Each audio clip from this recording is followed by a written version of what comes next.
Hi everyone, I'm Paul. I'm the owner of Paradox Brewery. We're going to introduce ourselves and give you what experience we have and what mistakes that we made over the years.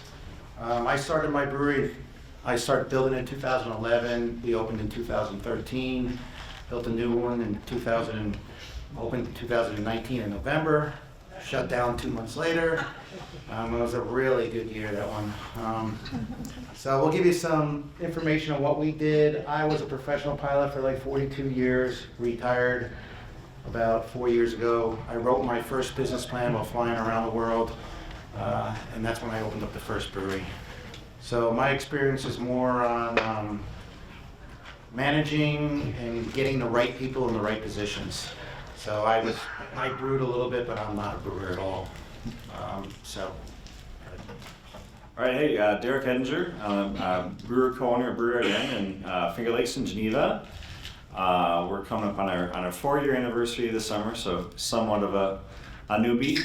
I guess backstory, run by my wife and I. This was kind of our second career. We talked about for a long time we should open a brewery, and realize that we're not getting any younger. We'll just go for it. In my background, I trained as an engineer, worked in aerospace for a long time. A lot of engineer home brewers, that's how it all starts, brewing at home for a while. But did a tech startup before this company that gave me that entrepreneurial bug and said, all right, I don't want to ever work for anyone else again. Don't mind working hard, open a brewery. Similar COVID story, ups and downs. What we like to say is we closed on the property we bought on March 13th, 2020. Remember that day? When New York shut down. We're like, what are we thinking? But we went ahead with it anyways. We did our construction during COVID in 2020 and early 2021, which ended up being a good thing. We didn't know at the time, but that was a nice thing to do. There's contractors available. We were kind of watching what other breweries were doing, editing our business model a little bit. And then Karma came around again, and on the opening date that we had picked, months in advance, was May 19th of 2021, when the mask mandate was lifted. So, good things come around. So, we made it so far. We're pretty small. I'm a brewer and owner. I do some of the brewing, although I have an awesome assistant brewer who helps me out. Otherwise, it's a lot of different things to do. Brother. Right? Yeah, my brother. Employee number one, my brother. We're somewhat of a family business, but my focus is a little bit more on the brewing, operations, wholesale. I should really have my wife here. She's more like the tasting room manager, but I know enough to be dangerous, so we'll see how that goes. My name is Jim now. I have 2 jobs. It's funny how all of us came in from a different profession and we got in the brewing industry. I'm the managing partner at Rationales. We're a New York State craft beer bar in Williamsville, just outside Buffalo, New York. I did have a previous history brewing. I was the second brewer at the Ellicottville Brewing Company. Did that for a while, left. My other profession prior to getting into the restaurant and beer business was I was an actuary. I was a healthcare actuary. I say that I'm a recovering actuary because once you start thinking like an actuary, you can't stop thinking like an actuary. It's all about numbers for me. I do have a day job now. I work for a company called Craftable. They're a profit management solution, do a lot in the hospitality space, do a lot in the restaurant F&B space, and then obviously a lot of the breweries have F&B facilities, so we do a lot with a lot of breweries as well too. I think for me, I'm more the numbers guy. But today I'm going to talk about cost of goods and margins and everything else like that. I bring that sort of sense of thinking about the profitability of things, and sometimes Paul's going to talk a lot about building your brand and growing and everything else like that. I'm better suited with other people doing that. We have a partnership, and a lot of my partners are the ones that do the events and try to grow the sales. I'm the one that's the cost control and making sure we're operating correctly. By the way, I did start home brewing in 1983, so I did do some of the brewing. Shows you how old I am. All right, so what's the objective here? Really is to get more people in the door, getting more revenue in the door, and managing and reducing your COGS, which Jim will talk about. We're going to go through these slides pretty quickly because it's, nobody wants me to sit there and just read off the slides. Everybody knows the market is changing in the brewing industry. We know that, and everybody's told you probably 100 times, you got to do more in your tasting room. Well, they didn't tell you how to do more in your tasting room. They didn't tell you how to get the people in your tasting room. They just told you, you have to do that. So, let's see, what's the one? This is you or me? No, it's me. So, you know, you can do things like seasonal promotionals, creating unique experiences. I think you all know this stuff. I mean, explore new customers and understand the market. But most of the time, what we want to do is we want to get through these slides and we want you to ask questions. What we did wrong, what we did right, to help that's better for us. We did one thing is we got a liquor license, and it does make a difference. If you have, you know, 4 couples that want to go out and 2 of them don't drink wine or beer, you know, you want that one person to have a liquor license. So after the years, we probably just got it about 2 years ago, and it does help. I mean, we had revenue on that one of, you know, $50,000 to $60,000 on just hard liquor sales. So it does work. I'd also mention like slushy machines. I know it's like a dirty little word, but we didn't do it the first year we opened. The summer that we opened, we did it the second summer. Bought a really good industrial ribbon because we have a couple of busy nights where we can sell 300 to 400 of those, and it's made a huge difference. The profitability on that, and so you know if you want to keep with your theme of you know if you're a farm brewer's license. What about wine slushies, right? You can buy that local wine. Can you partner up with a winery and be able to do that? Even the margins on those wine slushies are really good. Or can you get some of your local distillers' spirits, you know, and mix it with, we do like a bourbon. Hartman's is a big distiller. For us in Buffalo, we do bourbon slushies that they just sell. Now you can create a partnership with that other organization too, and I think it really helps. But we've seen our beer sales actually go down when we put the slushy in, but our overall sales went up. Because we sell a lot of it, and then we sell a tremendous amount of it. All right, I was telling Jim that we looked at the year that we first started doing slushies. We bought $20,000 worth of wine slushy crap. It tastes like Kool-Aid and alcohol. You know, I don't know how people drink it. On the admin now, no slushies, but a lot of wine. Yeah. Yeah. Being in wine country, that's a big attraction. So people love to see they have a nice selection of like, you know, and we find stuff that's close to us that people can make a connection with, and you know the whole. And find partners for these things too if it's under your farm license. I mean, I think our best referrals that we get in wine country are from the wineries and vice versa, because people are out in the visiting places, and so you know you give a little and get a little, both in terms of referrals, and then we'll carry the wine from the local wineries, and the wineries will carry the beer too. So it's a great marketing tool. And they make the specialty wine slush. It comes in a plastic bag, and you just pour it in the darn thing. And you can buy a wine slushing machine from Vivor for $700. You know, I mean, it's worth it. I have it and it hasn't broken yet. We just change O-rings on it every once in a while. You make enough money that if it does, you'll buy another one. Yeah, you can. All right, so that's about right.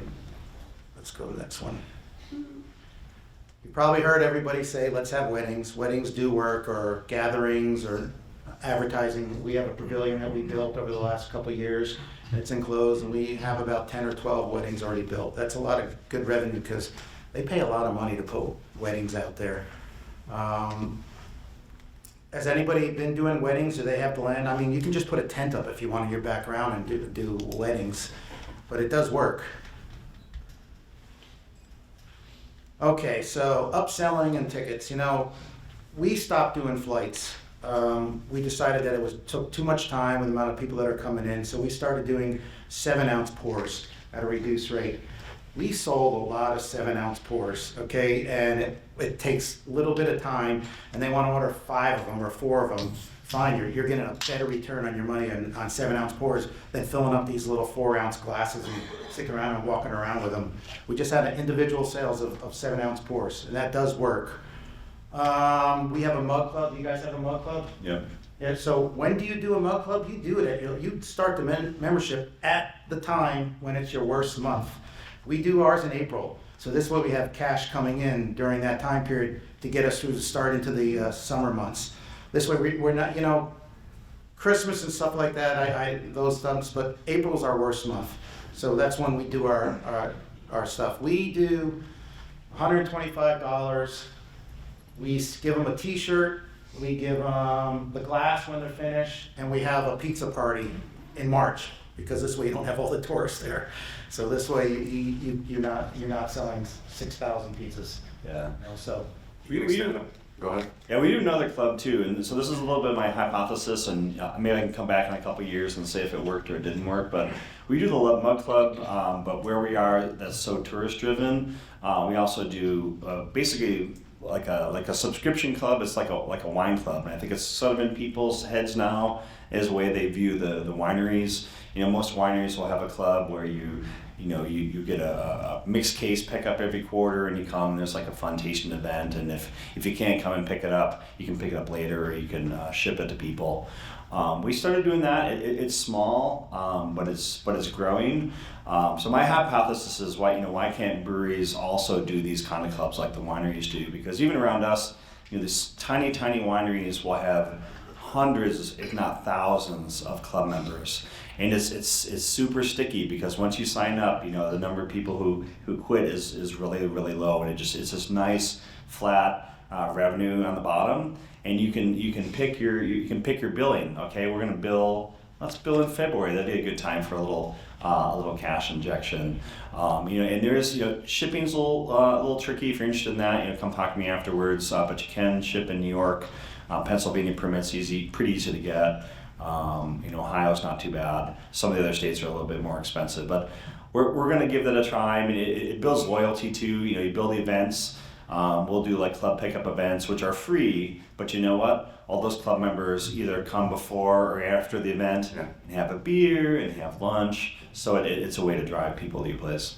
We do a lot of like beer dinners, wine dinners, whiskey dinners. We have Hartman's as a distiller in Buffalo, and we do some whiskey dinners with them, have a partnership with them. Are there people in the crowd? Are we still doing beer dinners or anything else like that on your premise? Are you doing beer dinners with other partners?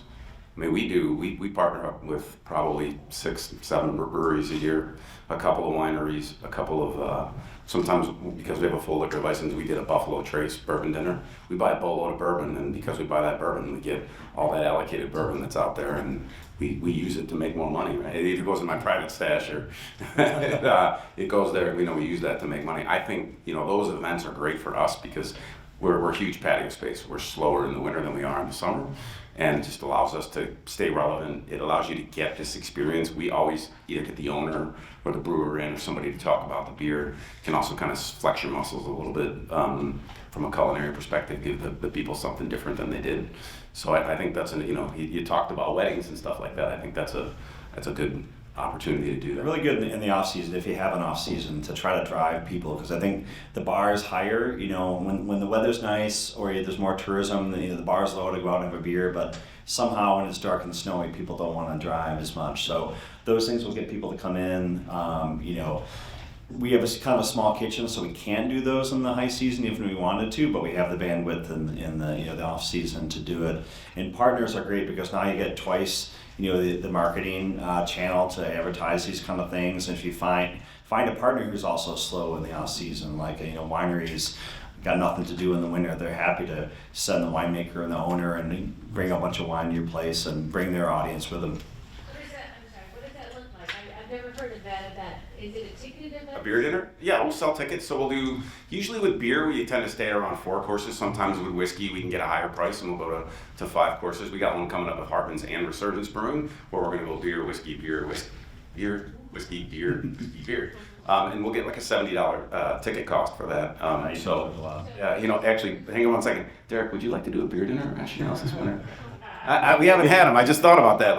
We do a great job with their beer. They make fantastic beer.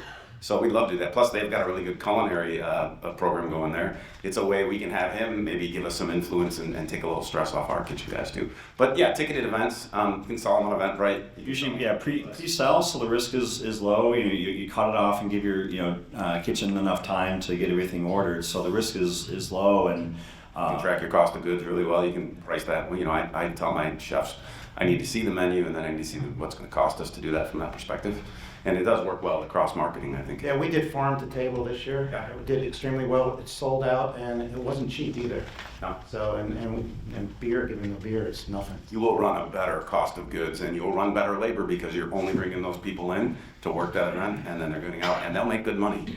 Your wait staff will like it because they'll make better money as a percentage on that. You can build a gratuity in. You can ask them to put, we typically build a gratuity in now, just makes it a little bit quicker and cleaner, but they still tip cash on top of it. The servers line up How many people have a restaurant in their brewery?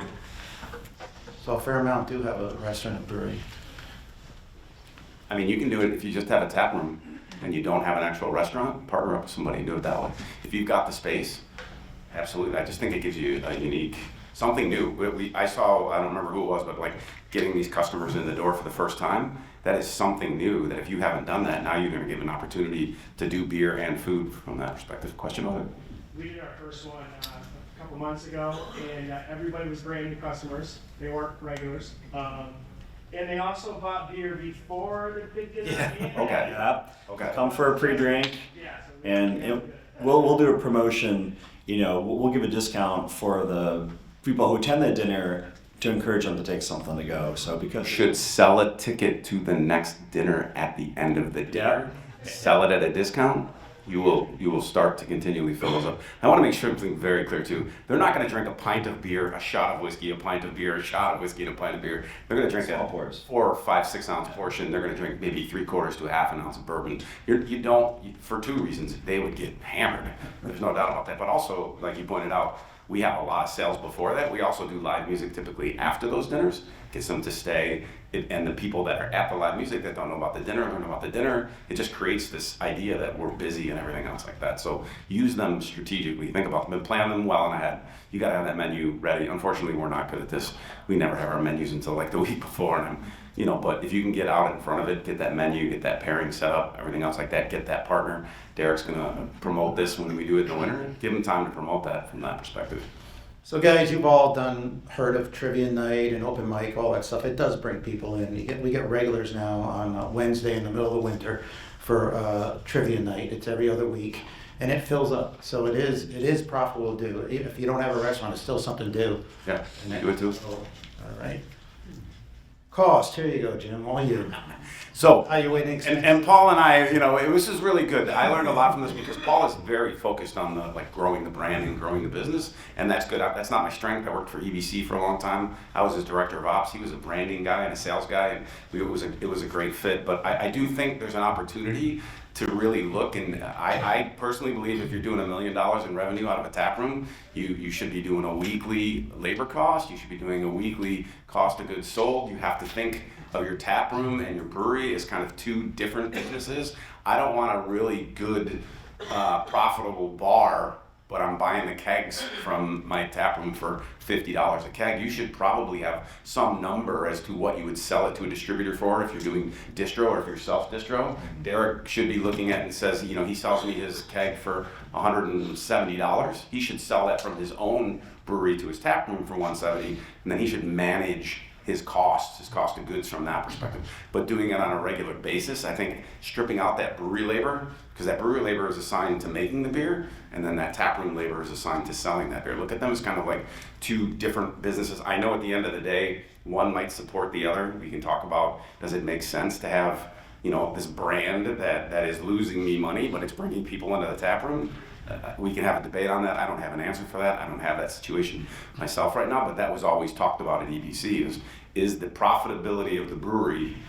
Maybe it's just breaking even from a distro perspective, but it's drawing people in. Ellicottville, where I brewed, was about an hour south of Buffalo. It was a tourist town, but to have that beer, and it was called Ellicottville Brewing Company, in the racks at Wegmans in Buffalo and in Rochester and in Syracuse, that told people where you were, and there was definitely some destination of driving that from that perspective. So we can also look at training your staff. How many have people that say, I don't want to do that, I don't want to do that? How many ask, hey, we just take a 4-pack before you leave? Would you like beer to go? You got to train the staff to do these things so it's more efficient for you, and so you get more income from it. We talk a lot about average check size, and that's the idea about once you get them in the door, how much more you can sell to them. It's a lot of training. It's your people, and having like a nice retail area, but upsell. A lot of hands up for food, which is awesome. I think that was the one thing I was going to plug because the food's a revenue too, but food draws people in and keeps them there longer. So even when you don't make money on the actual food sale, you make more money on the. And if you got like a good partner relationship or a food truck, where you're not getting that revenue, but it's drawing people in, they're going to stay. So, upsell them responsibly, but, would you like a second or third beer? Like our servers look for eagle eyes for like, and where the empty glasses are on tables. If you got, if they're small plates, selling them incremental little things to keep them there longer. A dessert, running promotions or trying to sell to go. If you're touristy, tourists love the merch. And then hopefully you're getting to know your customers too. You're seeing like your regulars and you're trying to sell them on the club. And, cause sometimes there's a couple different personas, your regulars, those are the ones you might want to push to the mug club, and so they're there, they've had a couple beers, they're relaxed, they're having fun. You want them, this is selling, you want to try to get them to sign up on the spot. Don't give them a little card that they'll do it later because it's unlikely. Or for us with this club, that's a little bit more geared towards the tourist. So I love the beer, I wish I could find it back where I live or whatever. Well, you might like this kind of thing. So it's a lot of staff training, but they get excited about it. We try to gamify it a little bit. We'll have like little competitions of how many club things did you sell that day, or when we first opened and all we had was crowlers to sell. Whoever sold like the most crowlers during the day got a free crowler, and it wasn't about the prize, but it was more about bragging rights and having like a little fun with the staff and having to try to compete with each other. So my revenue went up in the taste room when we opened up a kitchen about 5 years ago.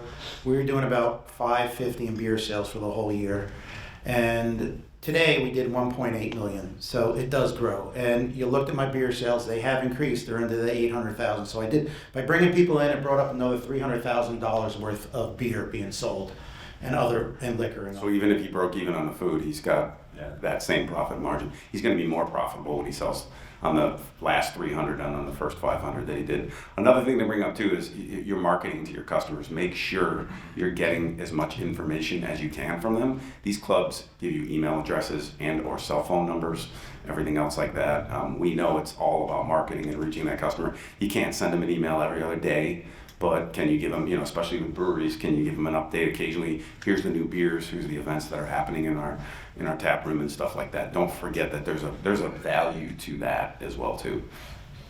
I'm going to skip to the next slide so how many have used AI yet? Is anybody using AI all the time? I mean, you should use it all the time. Be careful, some of it's not right, but a lot of the AI, we're actually switching over to a new POS system because the one that we have, we just don't like, and it's not connected to Beer 30, which is another software that we use for production and managing the software, and also to Spotify and all the rest of it. So it's all integrated all together, so it works, and it's more of an efficient way of operating. We're a very data-driven company. I think we probably spend, I don't know, $50,000 or $60,000 a year in just software to keep the brewery going, but it does save time and money.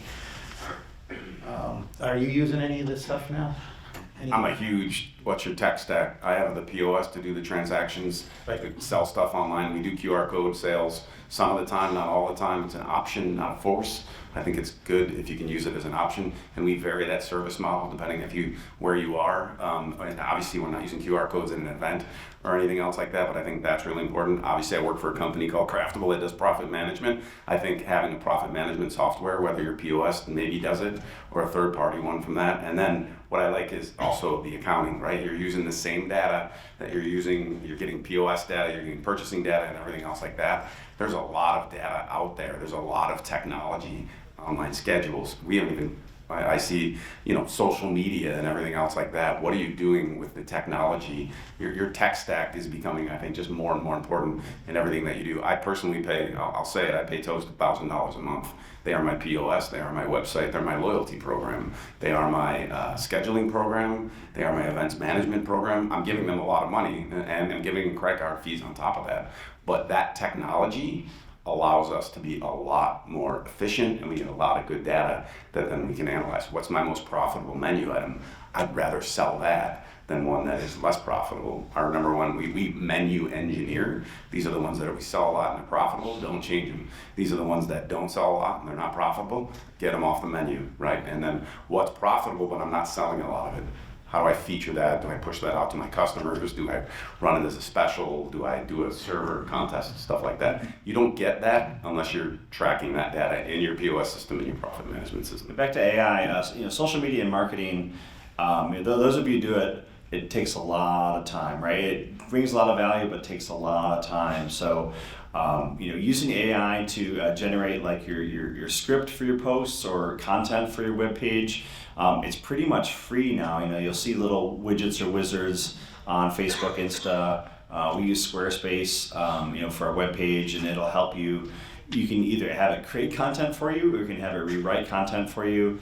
Depending on how smooth your poetry is, it might just make it look prettier, or it can help include like keywords and optimizes it for keyword search. So it makes your content better and it makes it easier to create. You don't have 3 creative guys up here, and so what we're saying is, I'm talking about the other creative person on my team.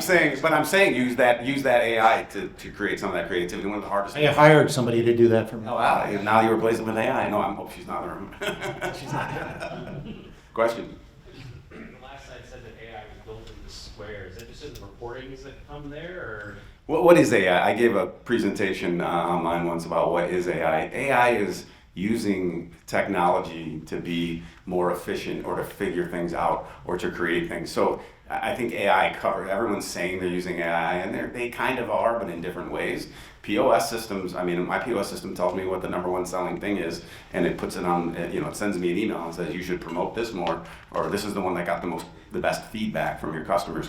So it's kind of scrubbing things and looking at what you're doing and then providing you with actionable, knowledgeable information. So I think when you look at it from that perspective, you could also like, hey, rent me a brew pub menu. Yeah. Oh, go ask, and then say, I don't like that, there's too many hamburgers. Give me a brew pub menu that's a little more vegan friendly. Pair it with the food. Give me pair my beer with the food. Yeah. Rip me off. I need new specials. Because what we do is we create specials and see if they have traction, and if they do and they're profitable, we put them on the main menu and we get the dogs off the menu, right? So, but using AI in these new, unique, creative ways, I think can be beneficial. So Right, in not a really. restaurant, like we sell a lot of pizzas, right? But the problem with the pizza is you get a big pizza and the family of 4 share it, where it could have been 4 different separate checks for the people. So we sell a lot of appetizers which are dirt cheap, and throw them out there, and they all want them, and we make our money off our appetizers. The pizza draws them in, the appetizers makes the money. You don't take percentages to the bank, you take dollars. You might have a great food cost on that pizza, but he's not getting the profitable dollars out of them, so he's adding things on that maybe have a higher percentage, but at least they still add those gross dollars to the menu. So this is something we're talking about with Emily, my marketing person, came in. I have a marketing degree, but it's from 1980, so I'm looking at billboards and magazines, So I didn't understand all this stuff, and I didn't understand what reels were. I didn't understand any of this stuff, but it's quite interesting engaging them in these stupid short stories. So I have a couple here to show you how effective these things really are. So there's one right here, which I'll see if I can start. That's water from a glacier in Alaska. It was blessed by a medicine man. It's cold. Yes, it's always cold. That's why it's so special. Something as stupid as that, all right? Really, I'm going, what the hell is that gonna do? And then you look at what it really did, right? So this one had, 6,100 people engaged in it, 14,000 looked at it. We had 257 interacted with it, made a comment or something, and we reached 6,100 accounts. All right, so that's really not bad. So we've been averaging some of these 6,000 to 10,000 activities, right? And then we put this one up.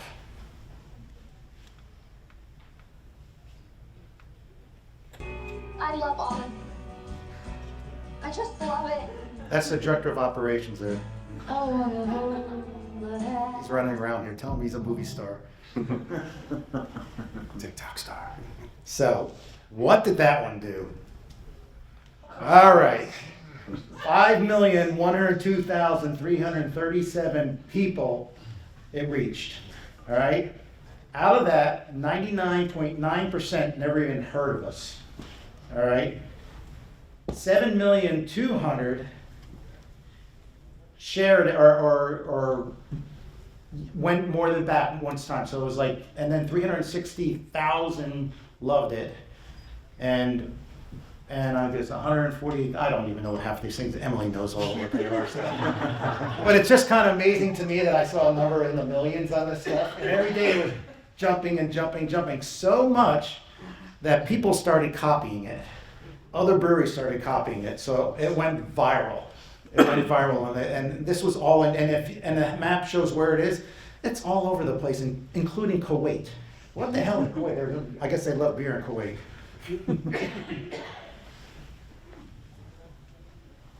Okay, so let's see. So, we talk about a lot of this stuff before, subscriptions and leveraging data analytics to refine pricing and strategy, which Jim understands very well. So, yeah, we talked a lot about, like, are you charging tax inclusive when you sell something over the bar? That's the hidden revenue generator. Are you tax inclusive?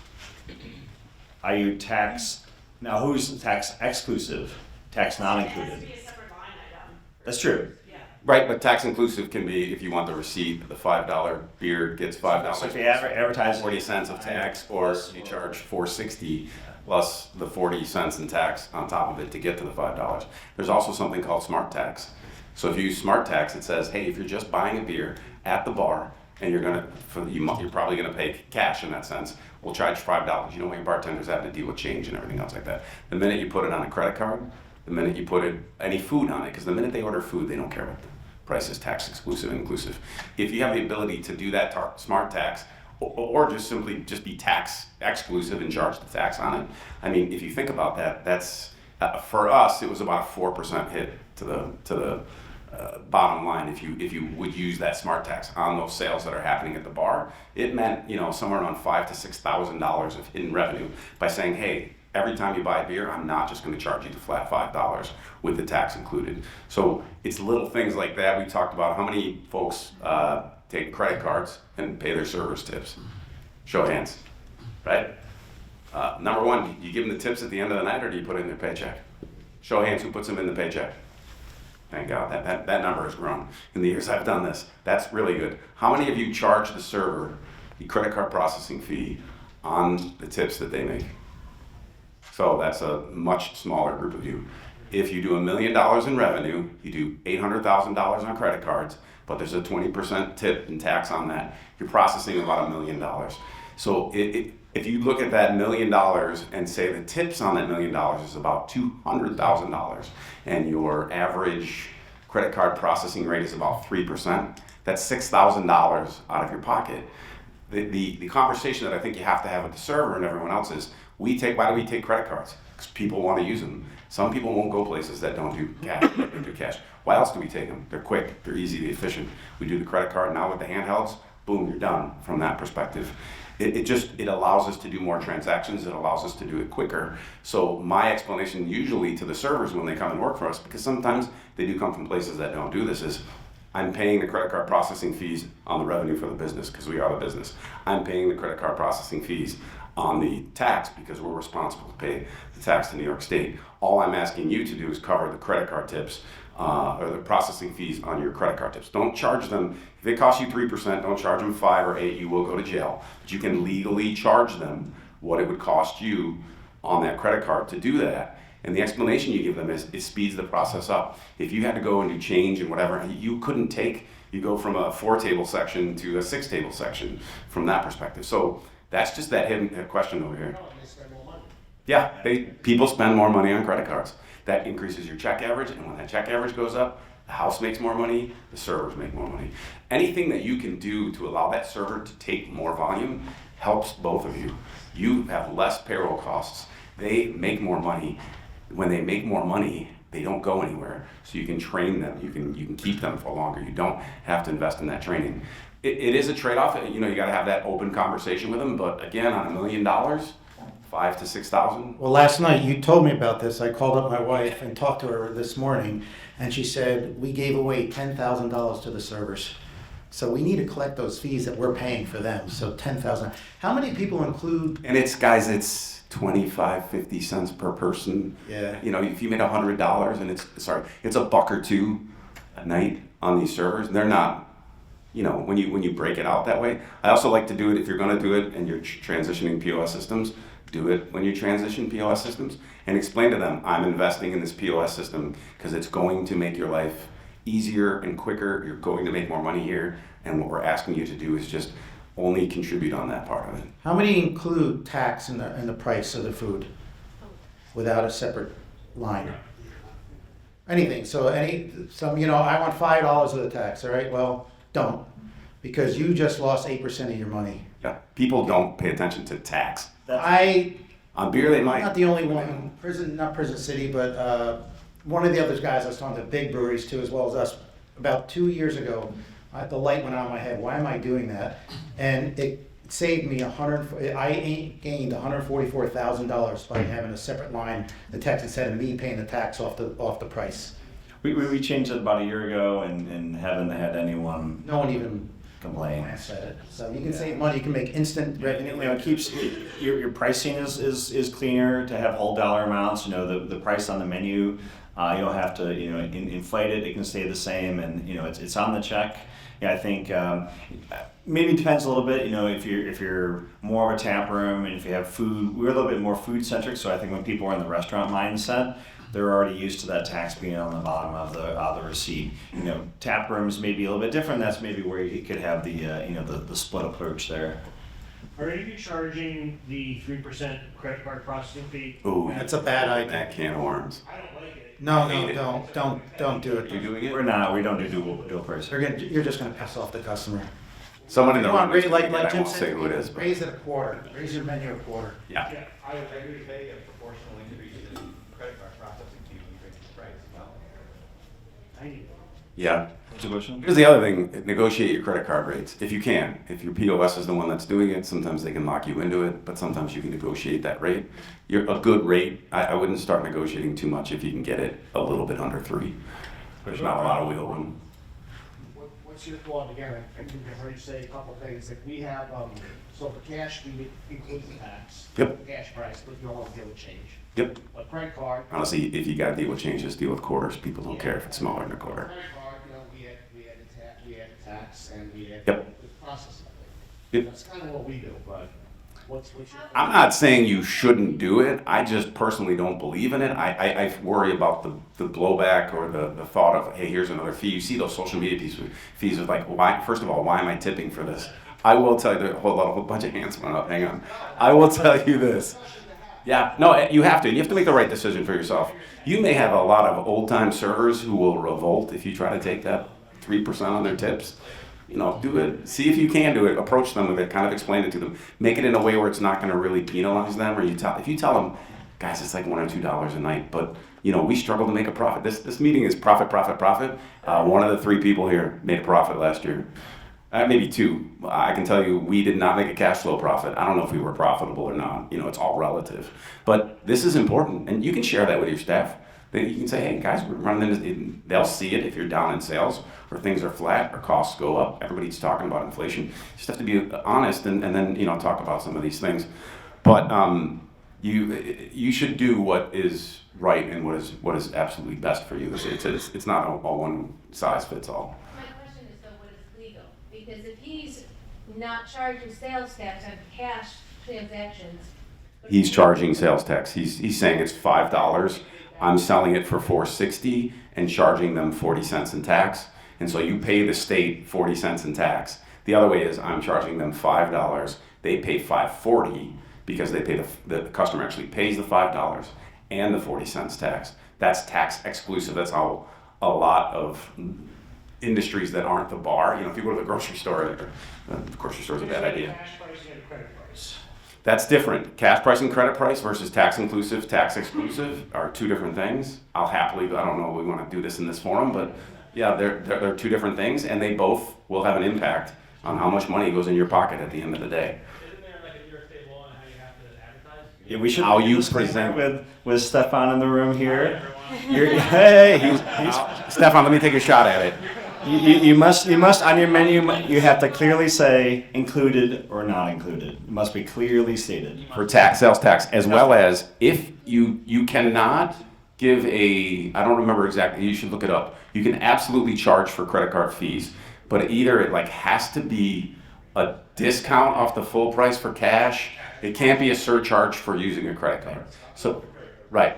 That's So right. all your prices have to Or be listed with. There's two prices. Yeah, there's definitely articles out there that tell you exactly how you need to do it in New York State, and it is a little bit tighter in New York State than it is in other states, but it is still possible in New York State to get yourself backed into a fee that charges where you're getting more money if it's credit card and less money if it's not credit card. That being said, I'm still very vehemently against it. I would raise my prices just a little bit. And Stefan, I said a line item of 8%. That's what I said, okay?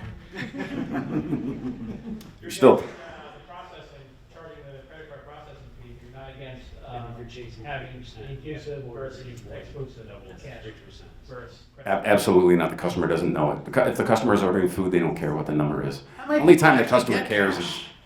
I'm like 80-90% credit cards today. Yeah. I mean, to the point where you got to reach in and go to the bank and get cash out to pay them out in their tips. We- I mean, most of us, it's all credit cards today. So he said he's 40%. I can tell you our biggest night of the week of all year, we have a Music on Main in Williamsville, and we do a boatload of sales, and about 40% of it is cash. And so on that night, we just have a limited menu. We raise the prices. We give them a bigger size where the cost of goods is pretty much the same. We give them a bigger size, and we use the aluminum cups because it looks eco-friendly, and it kind of is. But and we charge more, and we do it. If you're doing cash, you absolutely get the flat rate, and if you're not doing cash, we get the extra percent. I'll do a little tangent on credit card processing too. I mean, you can. This is another staff training thing, but you can manage your processing fee. So if your POS is one that is variable as opposed to fixed, which I would recommend if you're willing to manage it. We used Arrived, and you get the aggregate of whatever got used. So our policy is no Discover and no Amex, and you have to train your staff. They have to kind of read the guests a little bit, but we find that 9 times out of 10, like, oh, fine, small businesses, you don't like that or whatever. Everyone has like multiple cards usually in their credit card, and then 1 in 10, someone has a fit and you take it, but that can really, that can take you down into the low 2%, versus you start to get a lot of Amex or Discover in there, you get the high 2s, even into the 3%, and that's a lot of money when that fee, that bill comes across at the end of the month through your merchant service fee. Eesh. So you're doing a flat fee in cash, and then you're charging tax on the cards above that. If it's cash, Right. Can your POS do it, I guess is the question. that is the question. What's your POS? Square can do that? Square can do that? I don't think so. I don't know. We can go. I just looked it up and it said it could do it. Yes. Yep.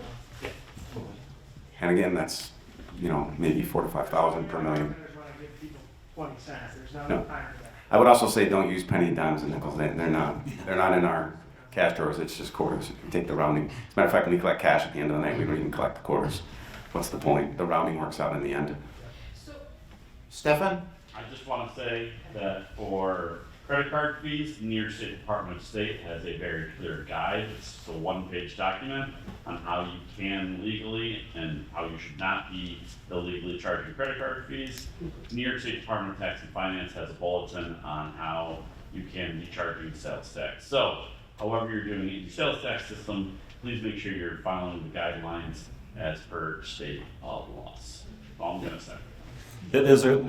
When that came out, they have some good materials. There's some really clear do's and don'ts, like use these words, don't use these words. So it's pretty self-explanatory. I'm a Toast user, and Toast has a whole thing in their wiki about what you need to do if you're in New York State to be compliant.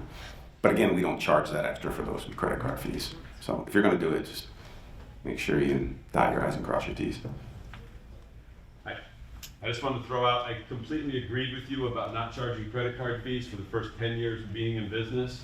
And for a variety of reasons, about 8 months ago, we switched. It had the same zero effect on the customer as including taxes, and it did. And on $1 million, it's $12,000 to $15,000 a year. We just posted, I checked with Stefan before we did it, followed the 1-page guideline, and the customers reacted not at all. I'm interested if other people have similar feedback. I mean, one of our concerns for not doing it is just that customer perception and reaction. It was my number one reason. I said no for literally 10 years, but Devil's advocate, if you would have raised your prices 3%, would they really have noticed? well, I raised my prices the year before, so I didn't want. Yeah. Again, I think we're saying it's not one size fits all from that perspective. What do you guys think about, I hate to use the term dynamic pricing or gallon pricing, but if you have an event, maybe it's an area where there's a lot of breweries and like there's festivals and a lot of transient people coming in, raising prices just for that day. Any thoughts on that? Just to make, because you're not really getting your regulars, you're getting people who are coming in one and done first. I'll answer it a couple different ways, and Jim's got some ideas. We look at it one way, like especially when we get like event requests or big group requests. We have to kind of do the math and decide, is this group worth it? How much revenue is it displacing? And then we may have them give a minimum a check requirement or like a room rental fee. So we're making sure that we're not like displacing other people on a busy day. I think more broadly, we probably take the other approach. Like we want to keep our locals happy, and we want to encourage the tourists too. And we're in a very touristy area, so sometimes I feel like the locals just don't want to come out on a sunny Saturday. They don't want to deal with the crowds. So then we run specials on weekdays that are really more geared towards locals, like doing food specials, beer specials on those Wednesday, Thursdays to help drive traffic, and then really more reward the locals. And then it's full pricing on the weekends. So I got two scenarios that have come across me in my career on this. Number one, at the current restaurant, Music on Main is a Thursday night in the summer. There's like 13 of them, and they are by far probably twice as busy as the next busiest day that isn't a Music on Main. What do? We don't, different sizes. We don't do glass, we do aluminum, because we still rinse it and everything else like that. It just saves me a lot on labor. It's also a different cup, so they don't usually complain about the change in the price. We flatten our menu. I don't want my people picking what beer they're selling that day. I just flatten it down to, you are selling them a beer and it costs this much. So we definitely do something where the prices are a little bit more expensive on that day, but it's just also a different experience. I spent $60,000 on music last year, but that music generated a shit ton of sales on Music on Main, so you got to make up for those costs to some extent.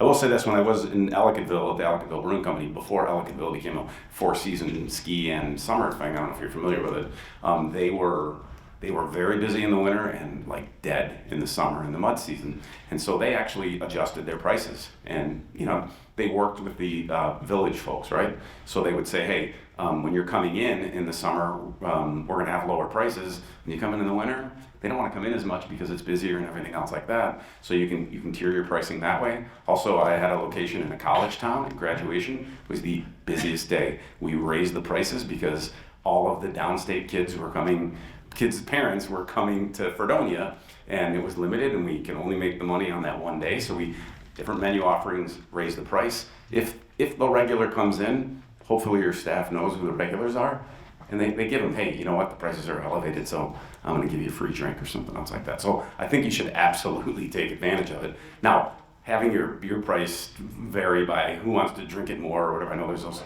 computerized things out there. I've never actually seen that in action. I think they must do it somewhere in New York City or something else like that, but I couldn't speak to that. I've seen a place near us that raised the price. They had a new beer, and they started out like $10 a 4-pack in the morning. It was $16 by the afternoon. Not us, but it was a lot of community pushback on that. Yeah. We do something else indirect, which affects kind of pricing and also just like labor. I thought of this when Paul was mentioning this, like flights. So basically in the off season we do custom flights. In the summer we tried it the first year or two, and we just died. So many people coming in, it's 4 times the labor to do them. So in summer we switched to preset flights when you're talking about the little 4 on a paddle. And then someone, I want to customize. So then we have the preset flights, and then we have a custom flight of two 10-ounce boards, which sounds almost We like did that. exactly what you did. We went from this to the 4 flights to the 7 ounces. So the 7-ounce, we do it, we call it, it's 2 half pints, and they can get 2 of those if they want. And it's priced a whole lot higher, but it's like apples and oranges, so someone doesn't feel like, oh, they jacked their tasting flights up. It's just different, Yeah, they pay more for 2 7 ounces than a Yes, pint. same price. Yep, that's true. Yeah, I was charging 10. you should be aware of that. I think it was in Paul's thing yesterday. Stefan always says it. I think we were running for a year or two and we didn't even know about it.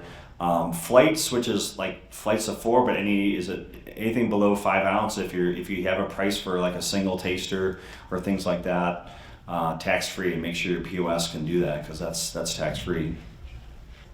There's a question back there. Curious if you guys include bottle deposits in your pricing. No. Package to go. If you include them, or if they're I tax can free. answer that question. We include the bottle for to go. Yeah, you're supposed to. And then that's paid to the state. You don't, I bet yes, we do the same. You don't actually add it as a line item in addition. Yes, we do. Yeah, you check your POS. We were concerned because we weren't doing it right for a little while and not charging it. But it shows up at the bottom, just like the tax, just like on your grocery receipt, which I think customers relate to, and no one has said anything about it. I believe under my liquor license, and you can correct me if I'm wrong, I'm not required to pay it because I pay it when I buy it from the brewery. I'm just a regular on-premise liquor license now, so. Question over here. Yes. Super related to that though, maybe Stephanie can see me on this. If you charge that 5-cent deposit, do you then have to be able to give 5 cents to someone even if they bring in product that is not your label? Stephanie, question. No, a brewery is only required to redeem the cans that they sell from their brewing location. Piggyback on that. Or So if you sell it into the distributed market, what is the control on that? Don't promote that. What's that? If you sell the grocery To return the can. convenience sector, how do you regulate what was sold through you and what was not, and tell that customer, oh, you must have bought that at a grocery store, even though most of us probably couldn't identify what was sold in their tasting room versus the grocery. I mean, the way the deposit system's supposed to work is that it always gets charged from one entity to the next, so you're still charging to the retail location. Okay. That eventually gets passed on to the customer, then the customer will redeem it, so it's always coming back to you anyways, because you are the first point of distribution. Got it. Yeah. Yeah, for the brewers, breweries, definitely read up on that. You're the I think they call it originator. So you have to originate that 5 cents, whether it's being sold to an individual, a retailer, a wholesaler. You're the originator, so that 5 cents gets charged across the board. And then, technically, if anyone ever brought something back to you, then you pay it back. 4 years we've never had anyone return cans to us. There is a small. What's that? 13. Yeah, 13 years. So and then you have quarterly you have to submit that, and there's rules about you have to have a separate bank account and everything. There's a tiny perk, which is if no one brought anything back to redeem to you, you get, I think it's 80% goes to the state and 20% you keep. So you're keeping 20% of, a few $100 maybe, but hey, it's something. Yeah, there you go. We do all that paperwork for it. Yeah, right. Yeah. Separate bank account with fees. Yep. Sure. Doesn't. I did have a couple of conversations over the last few days about profit, and a few things. You can be P&L profitable and not cash flow profitable. I mean, that's kind of the thing we found. If you don't understand that statement, definitely have a conversation. But, it isn't always a bad thing, right? It might mean you have to put more money into the business, but at least the business didn't actually lose the value. Another thing is, I'd be lying if I didn't say we were in harder times right now. I know craft is, there's marijuana. There's a lot of craft breweries that, there are places that are closing. There's tap rooms that are closing that are not breweries and everything else like that. So profitability doesn't have to be actually ending up with profit. If you're managing your profitability so that you can get through this, I'm 53. I remember when there weren't that many breweries and I caught the upswing in like the late 90s, mid to late 90s, and then it crashed, and then it came back again. And it is going to probably have a little bit of a downturn. It's going to affect all of us, but at some point it's going to, you know, level out, rebound, grow again, and everything else like that. Same thing happens with beer styles, right? So managing your profitability is equally as important when you're in a situation where you're just trying to get through this period of time, and keep your eye on the light at the end of the tunnel, because there is going to be a light at the end of the tunnel, without a doubt. Yeah, it reminds me of something, you know, cash flow profitability versus P&L profitability. You know, if you own your own property, or you just recently bought a lot of That is a huge, if you own your own property. you probably have a pretty big depreciation line item on your expenses, so make sure you got a good accountant. You can play that a couple different ways. You know, that you can accelerate depreciation, or you can reduce depreciation, and do that to really drive your taxes down. So, you know, maybe your profits aren't quite as good as they used to be. Then maybe you want to slow down some of that depreciation and bank it for later, so that you can offset some higher profit years, and vice versa. I'm not an accountant, but that's why I have a good one. They know how to move those things around. Worth their weight in gold. I would also say, you know, if you do own your building and you own your business, own them in two different companies. There's been a lot of years where my business broke even, but it paid rent to my property holding company. And although it wasn't cash, and maybe I even had to put cash in the business to keep the business afloat, it was building that equity. And you know, I owned the EDC in Fredonia for about 13 years. I got 2 more years left on it.